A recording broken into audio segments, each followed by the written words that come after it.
Здравствуйте! Сегодня я расскажу вам подробнее о возможности образования за рубежом. Студенты, проживающие в Абхазии, могут продолжить свое обучение за рубежом и принять участие в образовательных и международных программах. В рамках данной программы школьникам, студентам и ученым предоставляется возможность продолжить свое обучение, а также осуществлять научную деятельность в ведущих институтах Европы, США и Азии с полным или частичным финансированием. Способы продолжения обучения за рубежом. Студенты, обучающиеся в грузинских вузах, имеют возможность воспользоваться уже налаженным сотрудничеством своего вуза с ведущими европейскими, американскими и азиатскими вузами и принять участие в международных образовательных программах. Эти программы варьируются в зависимости от университета. Также это участие в программе Erasmus+. Erasmus+ – это программа Европейского Союза в области образования, молодежи и спорта.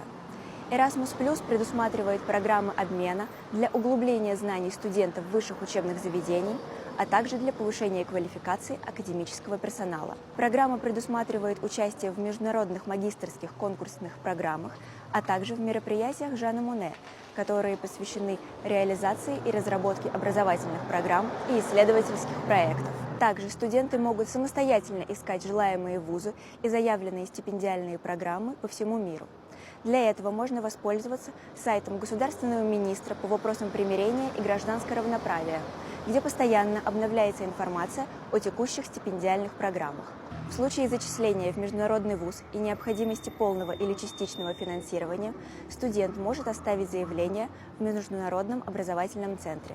Финансирование предполагает возмещение платы за обучение, а также расходов, связанных с проживанием за рубежом в период обучения. Для регистрации в Международном образовательном центре необходимо предоставить нейтральное удостоверение личности или нейтральный проездной документ, или документ, подтверждающий личность гражданина Грузии. Также необходимо предоставить документ, подтверждающий высшее полное образование, полученное в Абхазии.